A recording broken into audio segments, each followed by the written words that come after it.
So, if God loves everyone equally, why do some people experience such different life than others?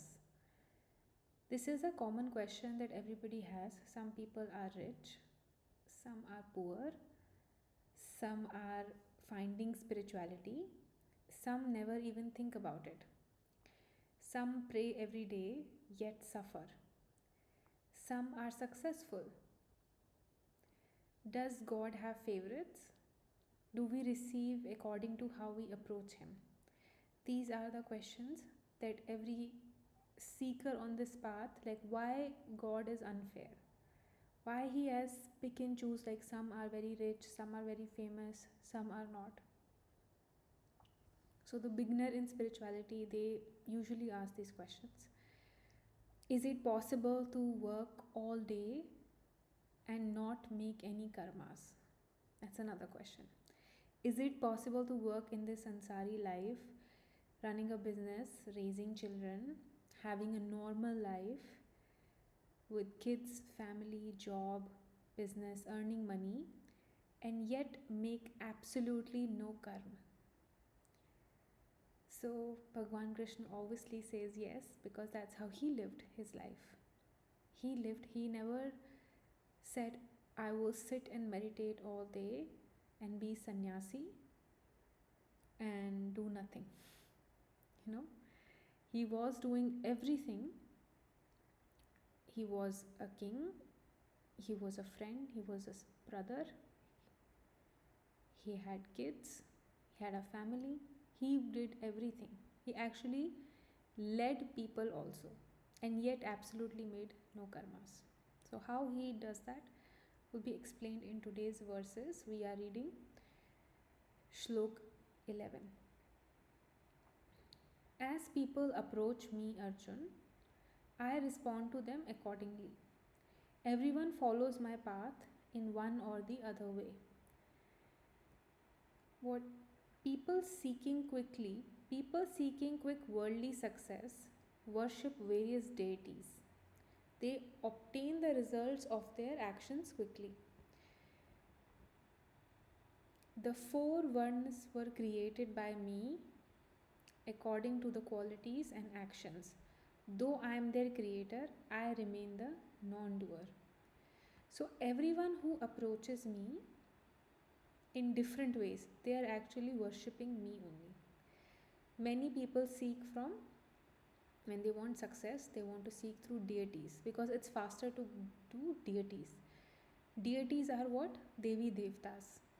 If you pujo Ganesh, Lakshmi, Shiv, all these deities are there. So Bhagwan Krishna is saying, when you go and worship them, you're actually worship me only. You're worshipping me only, nobody else. But he's not criticizing anyone. When he says people seeking worldly success worship various deities, they obtain the results of their actions quickly. So he's not saying I'm criticizing people for worshipping other people. He's explaining the motivation behind it, that why they are worshipping them.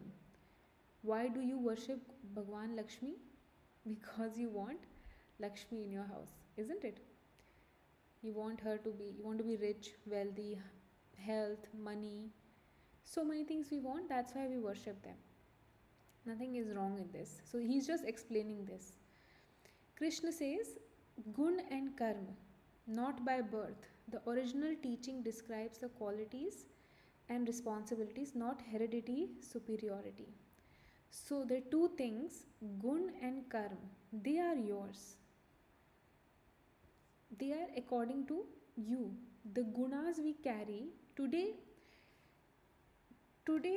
you have everything. You have this knowledge, you have this path. These, tomorrow in next birth, you may not have this knowledge. But what you will have? You will have these gun, the qualities you carry today, the same will pass on in the next birth. You will have those. If you are a miser today, if you don't like spending money, if you are a miser, see, there's two difference. Being miser and economical are two different things. You are economical, that means You don't need too much money for yourself and you try to sustain with minimum. But being a miser means you don't want to even let go of anything out of your hand. So, whichever quality you have now, whatever you're carrying with you today, that is what you're going to carry in the next birth. The same is how the karma works. Today, the karma you have, whatever seeds you are putting in, that will go with you. This knowledge, the path, the next birth, whatever is happening, you might not remember anything. The same family members won't be there, the same situations might not be there, but these two things will always remain. The focus should be to change those things. We should be in Satogun at least. And Satogun is harder to, we studied moral sciences and all these things in school and colleges. The moral science teaches what? They are teaching Satogun. Be kind, be nice, you should be honest, you should not lie to people, you should follow your duties, be responsible, be accountable, don't cheat. These are qualities of Satogun. So God creates the system, but he remains unattached. When Bhagwan Krishna is saying, though I am the creator, yet I remain the non-doer. Even though everything is me, I am the creator, I am everything, still I am doing nothing. It is your guna, your karma that is taking into place. Whatever. That is why many saints come and say, you take responsibility. Don't put it on God. If today you have a car, let's say, you have a car and you go on a road and something happens, some accident happens on the road. The other person is also there, you exchanged money, etc., etc. Now, you have been exchanged money for whatever problems that has happened to your car. But who has to take the car for repairing? Who has to go? You have to go, right? Because it's your car. You have to take that car to the shop, get it repaired, fixed, and start using again. Isn't it? It's your responsibility. Here, where is the problem? Here, why God has to do something? Why Guru has to do something? Why do you depend on other person? It's your responsibility. Your karma. You chose this. You had this desire. You wanted this. It is so easy to blame. It's so easy to blame someone. If nobody else, then God. Why God with me only? Why this?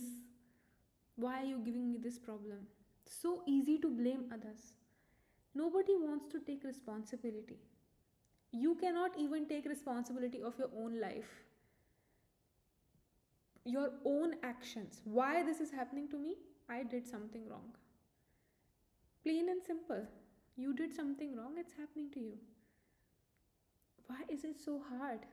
Because the ego is in the middle. You cannot stop the ego. And you have been listening to ego for so much time that now is so hard. Now you don't understand what is real. So Bhagwan Krishna is saying, gun and karma, that's not the birth.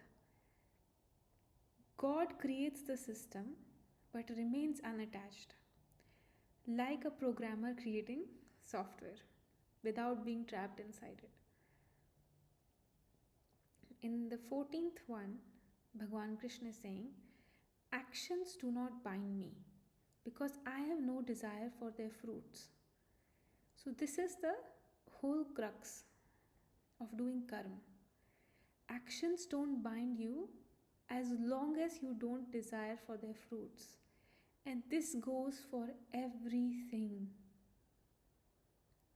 Every single thing. not just in the world that I am going to a job, I don't expect anything in return. If I am doing this sadhana, I am not expecting anything. If I am doing this tapasya, I am not expecting anything. No desire for any of these fruits, be it in spirituality or in real world, this world that we live in any of the worlds. So Bhagwan Krishna is saying why it doesn't bind me, because I don't desire for their fruits. This is the definition of freedom. This is the same way how mother loves their child. Action itself never binds anyone. The expectation binds us. In the 15th shlok, knowing this, Arjun, the ancient seekers performed action, therefore perform your duties. Everybody performed such a way. This is called Nishkam Karma. Today we are learning Nishkam Karma. How do you do Nishkam Karma on a daily basis? From morning till night, you always expect everything. And when someone corrects you, do you know? When someone is trying to take you out of there, heal you, you are not ready. The problem is, you are not ready. God is there. He is helping you to take you out of here. This fake world, this illusion, He is ready to take you out. You are not ready. Your mind is not ready to accept it. It needs lot of births. Lot of birth is required to not just to do a simple act without thinking.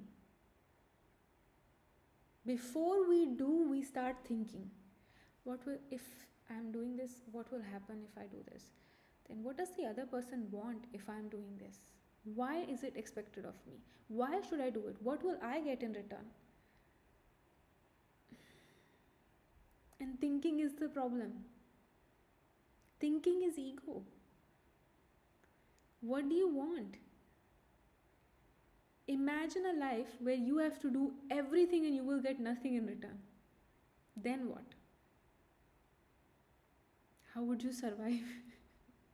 You cannot live in that life. You know? Imagine you have to do everything to the best of your abilities, going above and beyond, and still you will get nothing. It's already said, you will get nothing. Then what? No praise, no one will love you, no one will accept you, not even a single thank you. You will not even get famous.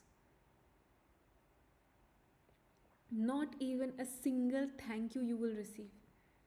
Then what you will do? This is what soldiers do. Do you know? This is when they go to war. That's what they do. They know they might never come back. They will die. They're not doing for themselves. They're sacrificing for their country. Nishkam Karma. For us, so hard, you won't even cook food for someone without expecting appreciation. This is the level right now, and we're listening about moksha and big things. Imagine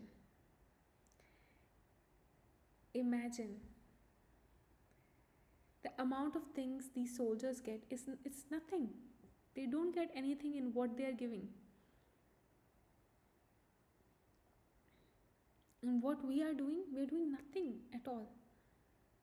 Your whole life, if I tell you what from this day till you die, whatever you do, you have to live with zero expectations. You want nothing from the other person. But you have to do everything to the best of your abilities. Can you live? Can you even spend a whole day with this? No, right? Bhagwan Krishna did, by the way. He passed away. Now there's a lot of temples. When he was here, then what was it? He died alone. Who was there? Who could understand him? Only smiling, because he knew कि nobody's there who will understand what I'm going through. Who am I? Nobody knows. Just simply smiling, blessing people. Okay. Their time will come, They're thinking their time will also come. That's how he lived his whole life. Not even a single. And on top, imagine this. First, you will do everything to the best of your abilities, nothing you will get in return. Next level is you will do everything to the best of your abilities and only negatives will come to you. Now, nobody will, the praise, forget about it. You will only hear complaints. Now what? Now how you will live? Now how many can live like this? That is how all the saints left. How they lived. People want to kill them, hurt them, insult them. Even the Bhagat and Shishya who used to come, they used to also get angry at the gurus, coming with so much expectations. And what if they don't do? This is what every saint went through. This is how hard life looks like. This is Nishkam Karma. They are doing free of cost. If Nanak is sitting there and someone comes and say, I have come with lot of expectations to you, and he says, not today, I'll talk to you tomorrow. Do you think he can do that? Do you think he can do that? He had a long day and he has so much to do. And tomorrow also long day. Do you think he can say, I'll talk to you tomorrow? No. And if he does, he will get complaints. This is how Nishkam Karam life looks like. Bhagwan Krishna only got insults in his whole life. You're ranchod, you're gwala, you're this. This is God. This is what he heard his life. And what he's doing selflessly. Now you're listening all of these things, and in your whole day, you cannot do one action without expectation. Not even one action you can do without expectation. So start there. Imagine where we have to go. This world is very cruel. This world is cruel because it runs by ego. It runs by ego, and ego always justifies itself. For ego, the other person is always wrong, even if God is standing in front of it. If ego is talking in front, if God himself is there, God is wrong, I am right. This is what this world is. And this path you have to cross.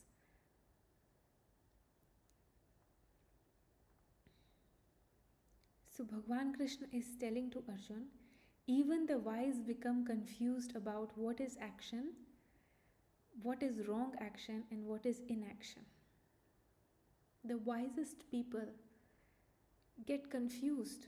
They don't understand what is karma, what is wrong karma, and what is inaction. It's no karma.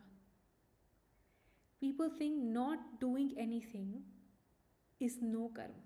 The karma are not being made. This is the biggest illusion.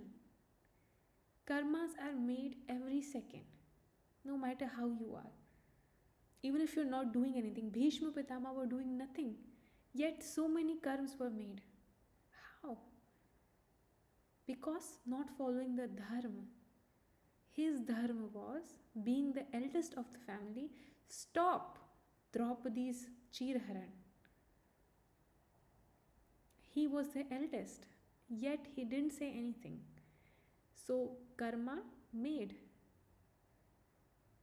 Do you understand? So, even the wisest, I mean, we all are nothing in front of Bhishma Pitama. He was the wisest. Even the wisest get confused. What is karma? What is wrong karma? And what is no karma?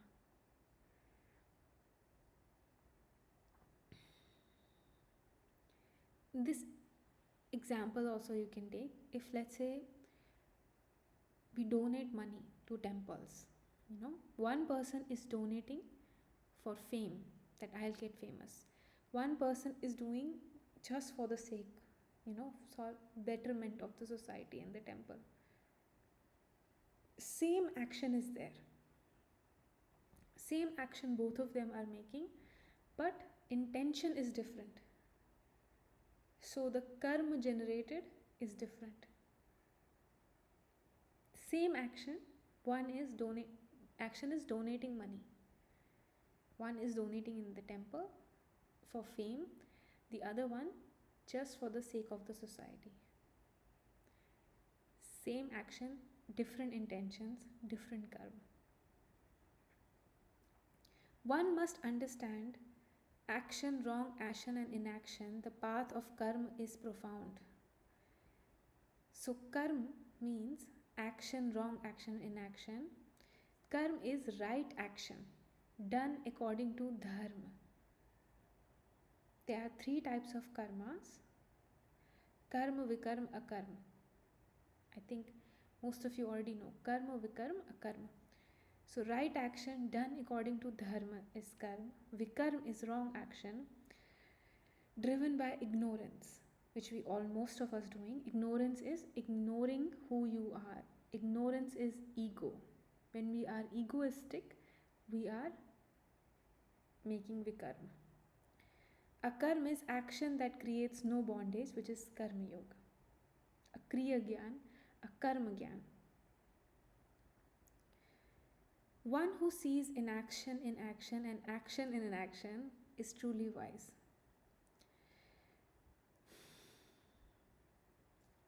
One who sees akarma in karma and karma in akarma is truly wise.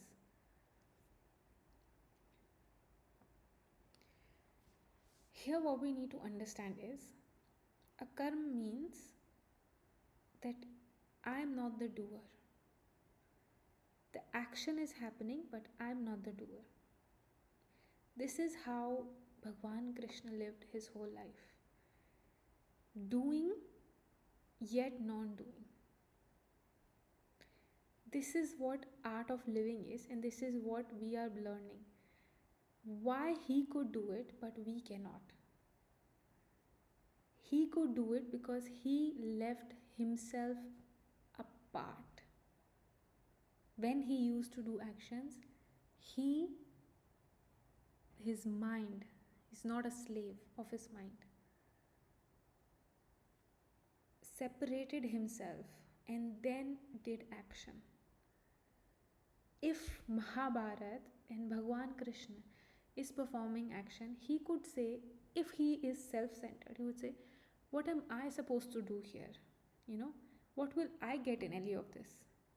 What's my benefit in convincing Arjun to do this fight and he gets the kingdom? What's my benefit in this? This is me in the middle. This is all of us. We have me in the middle. That is why we cannot have akarma in karma and karma in akarma. How could he live a life doing all actions yet actionless without doer?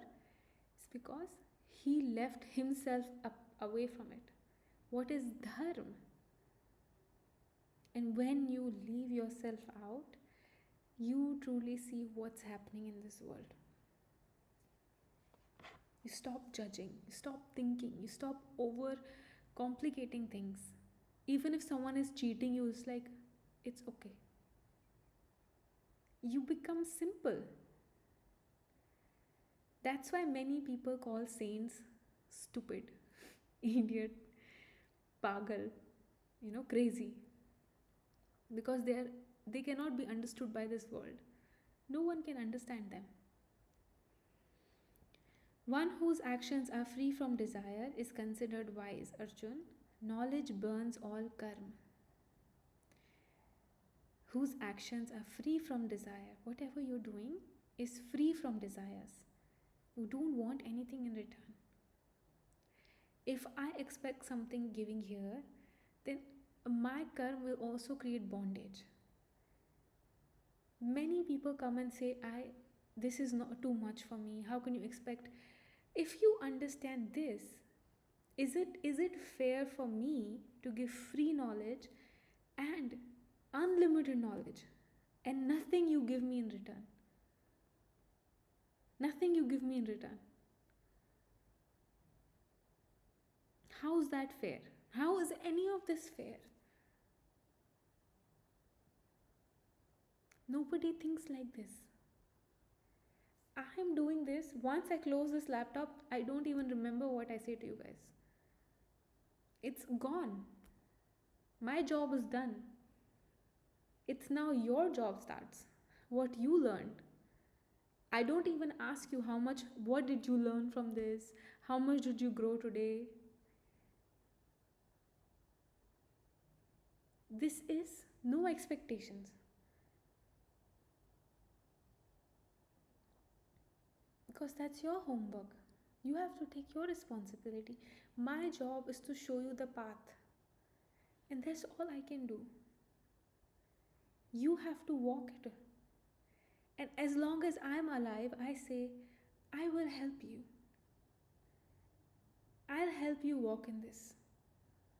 You're lucky that I'm alive. For those who are not, they are walking it alone. So knowledge burns all karma, Arjun. Knowledge means the gyan. Gyan is what? Removing ignorance. What is removing ignorance? Let go of your ego. What is ego? Ego is knowing I am this mind, listening to this mind. Just stop listening to your mind. Then next question comes, who should you listen to? Well, if you're lucky enough you have a master, listen to your master. If you're not lucky, listen to Dharma. What is the right thing to do at the right time? That's it. If you're not lucky to have a master, then you're lucky to know what is the right thing to do. What's the right thing to do? Wake up, feed this body with energy, oil, these things. Give good food to this. Give workout. That's the Dharma. Next step, whoever you're living with, be kind to them, be nice to them, be humble, be polite. Work and deal with people. Finish up your karmas. That's the right thing to do. Follow these things. Don't listen to your mind. Your mind will say this person is evil, this person is bad. Don't listen to it. First thing, knowledge burns karma. What is knowledge? Knowledge is removing ignorance. What is ignorance? Ignorance is ego. What is ego? Ego is you identifying yourself as mind. Stop listening to your mind. Now, how to stop listening to your mind? Either you have a master, listen to the master.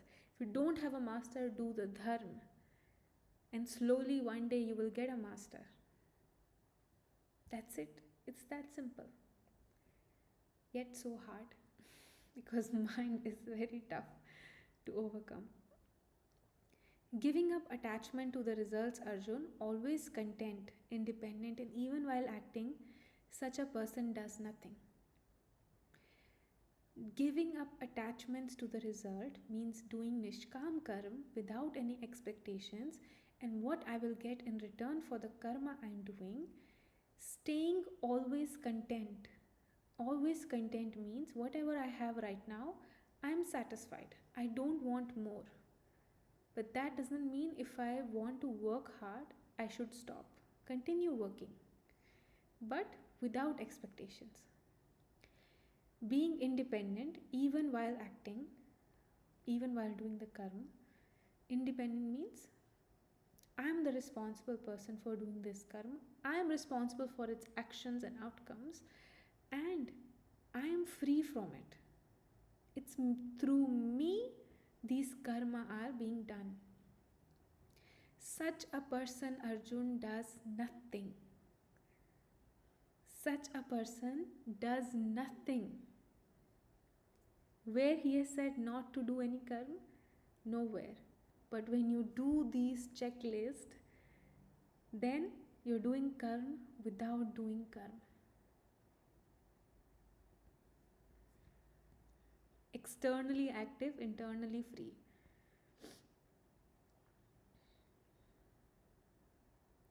When you see, if you see artists, right? Most of nowadays things are a bit different because of social media, things have gone a bit higher.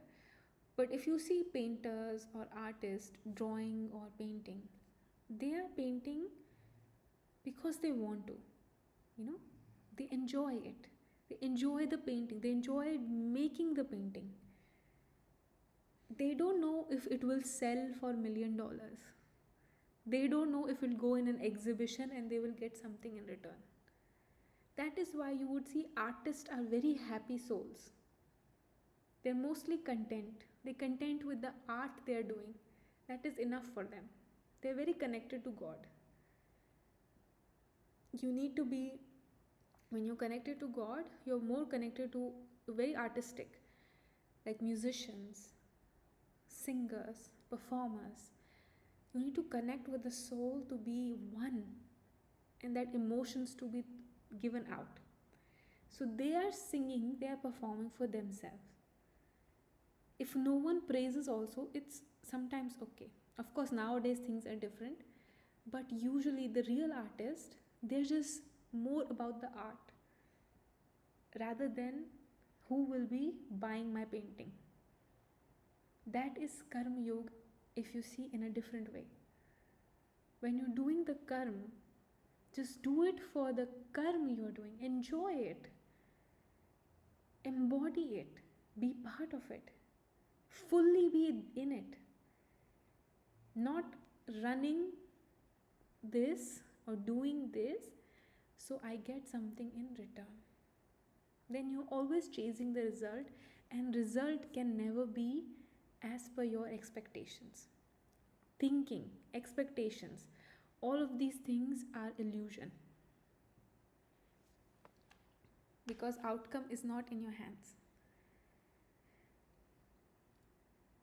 Free from expectations, self-controlled, possessing only what is needed, acting only for the body's maintenance, one incurs no sin.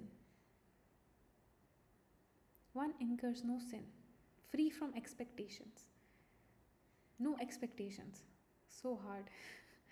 Self-controlled means you have control over this body, mind, and all intellect.